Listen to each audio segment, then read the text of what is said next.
The difference between those two experiences is impossible to explain to someone who has never felt it. One follows logic. The other bypasses it entirely. One grows through time, conversation, and familiarity. The other arrives complete, as if something inside you identified the person long before your mind had the chance to process them. That's what makes it unsettling.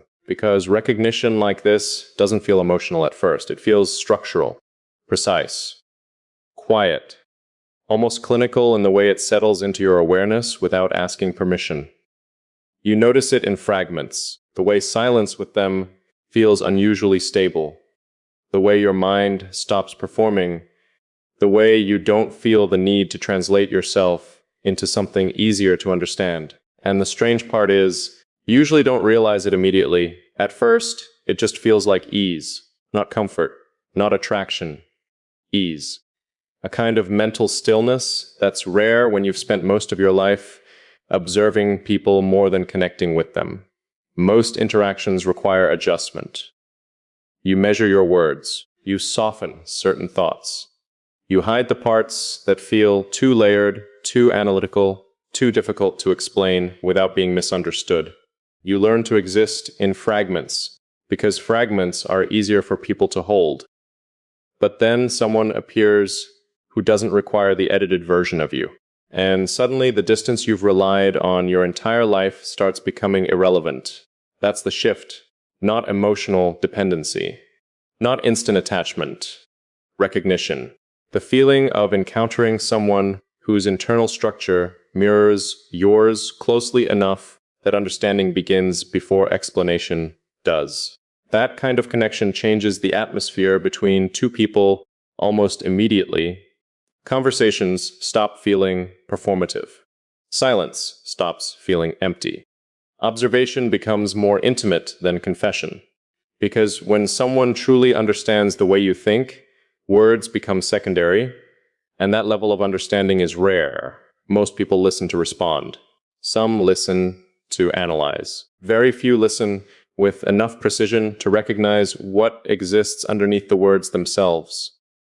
That's why connections like this feel almost unreal when they happen. Not because they're dramatic, but because they're accurate. There's no chasing in it. No confusion. No unstable intensity disguised as depth. Just a quiet certainty that something important has aligned. And alignment is dangerous.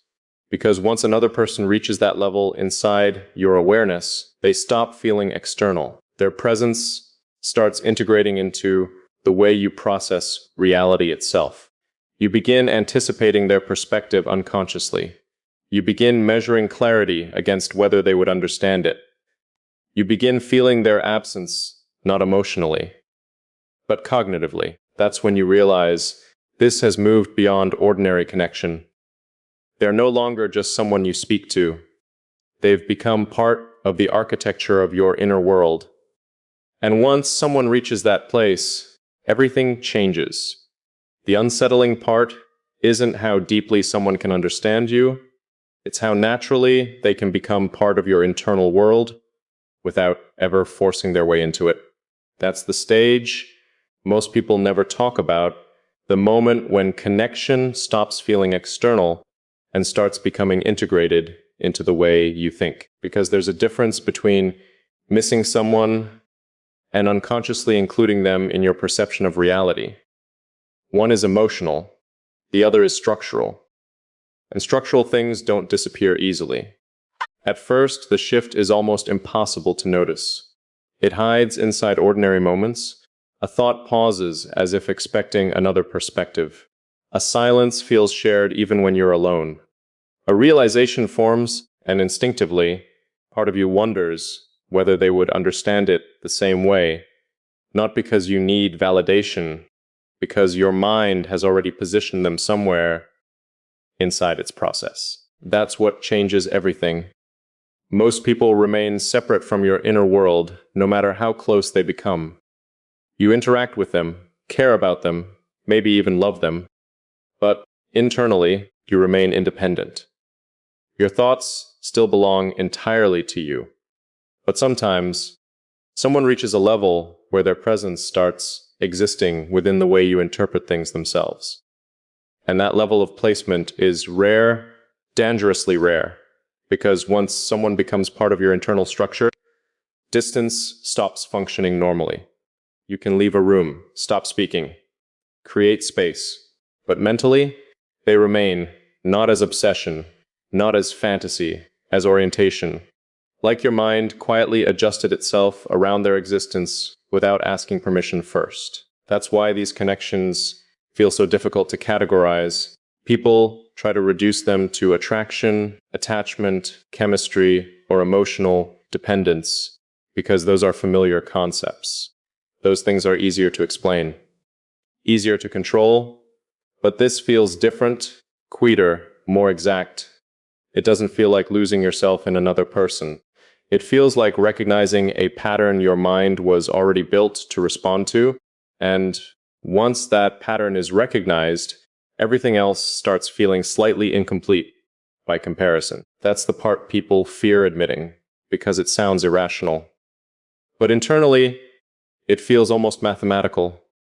You start noticing how rarely others reach the same depth of understanding. How often conversations stay on the surface. How exhausting it becomes to translate yourself again after experiencing someone who understood without effort. Not perfectly. Not magically. Precisely. That precision is what creates the tension, because precision creates trust before trust is consciously chosen. And once that happens, your defenses stop behaving the same way. You stop filtering naturally. You stop controlling every layer of yourself. You stop preparing for misunderstanding before it even happens.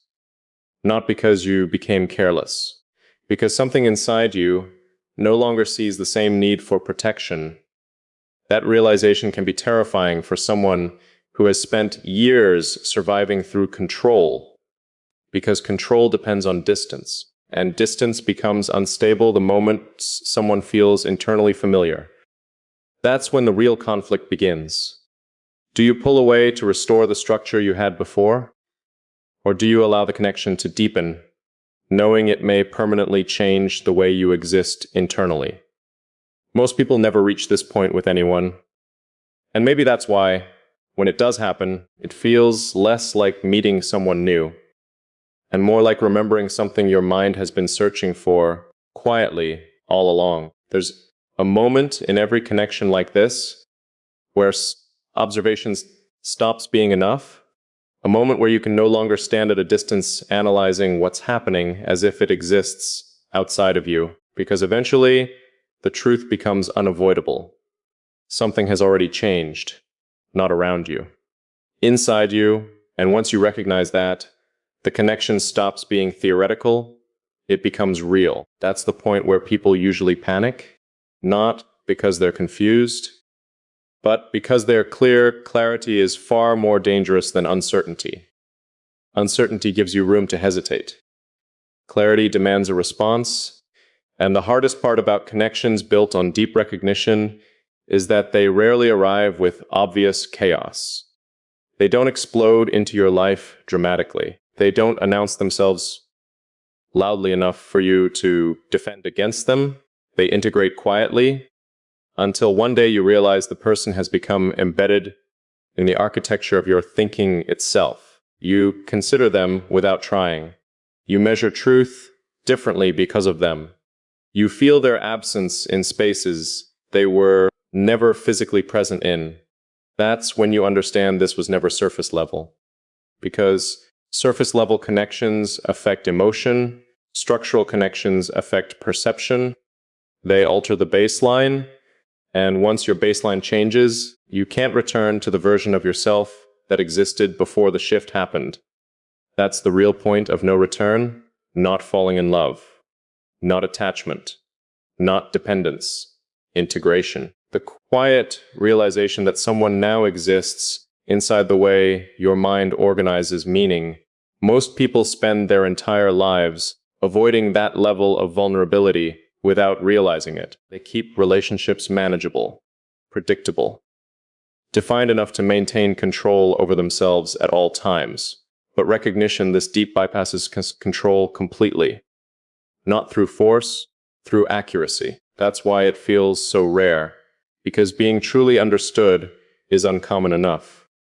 Being understood without having to explain yourself first is almost destabilizing, especially for someone who has spent years carefully constructing distance as a form of self-preservation. And yet, despite every instinct to retreat, something inside you stays. That's the part that matters. Because if the connection were false, your mind would reject it eventually. The alignment would break, the illusion would collapse under pressure. But when the understanding remains consistent, when the recognition continues even in silence, your resistance starts losing credibility. You stop asking whether the connection is real. You start asking what happens if you allow it to fully exist, and that question changes everything. Because once something reaches this level internally, there are only two outcomes. You deny it and fracture yourself trying to maintain the old version of your reality. Or you accept that someone has changed you in a way that cannot be undone, not by effort, not by distance, not even by time. Some people leave your life and disappear from memory naturally. Others remain because they occupied a deeper place than memory was ever responsible for holding. They became part of your framework, part of your perception, part of your internal language, part of the way you understand yourself and the world around you. And once someone reaches that place, they don't simply stay in your life, they stay in your mind permanently. The deepest changes rarely happen loudly. They happen underneath your awareness first, quickly, gradually. So naturally that you don't realize anything has shifted until you try to return to the person you were before and can't. That's what this kind of connection does. It doesn't just affect your emotions. It changes your internal patterns, the way you think, the way you process silence, the way you interpret meaning, the way you experience your own mind when another person exists inside it with unusual clarity. And the unsettling part is that none of it feels forced. You don't wake up one day overwhelmed by dramatic emotion. You wake up realizing your internal world has reorganized itself around someone without asking your permission first. That realization is difficult to explain because most people assume transformation happens through intensity. But intensity fades. This doesn't. This settles. There's a difference. Intensity consumes attention. Integration changes structure. And structure is what determines how you exist when nobody is watching. That's why these connections become impossible to ignore after a certain point. Because eventually, you notice the evidence everywhere. You notice how certain conversations no longer satisfy you because they lack depth.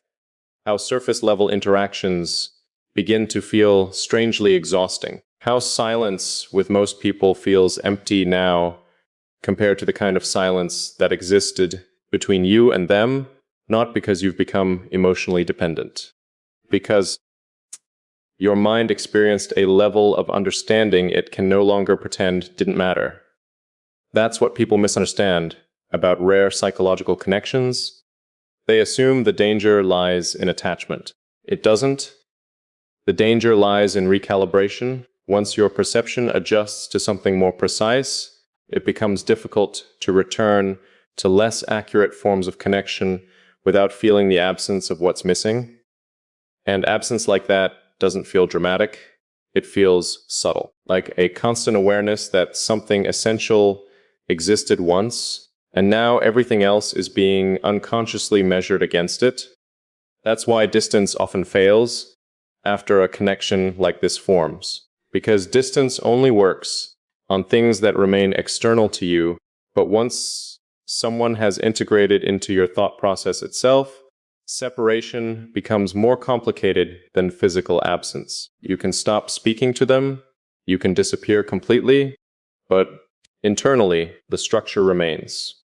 You still interpret certain moments through them, still hear their perspective in silence, still notice the shape they left inside your awareness, and maybe that's the hardest truth of all. Some people do not leave traces, They leave alterations, permanent ones. That realization forces a question most people spend their lives avoiding. What happens when another person changes you in a way that actually improves your understanding of yourself? Because that's where the conflict becomes impossible to simplify. If the connection were purely emotional, you could dismiss it. If it were unstable, you could walk away from it. If it were fantasy, reality would eventually dissolve it. But what do you do when the connection increases clarity instead of reducing it? What do you do when another person doesn't distract you from yourself, but brings you closer to parts of yourself you couldn't fully access alone? That's when the connection stops feeling like coincidence and starts feeling inevitable, not fate in some dramatic sense. Something quieter than that, something more unsettling, compatibility at the level of perception itself. The kind that doesn't just create closeness, but creates understanding so accurate it begins reshaping both people from the inside out. And once that process begins, there's no returning to who you were before it started, because now you know what it feels like to be understood without reducing yourself first. And after that,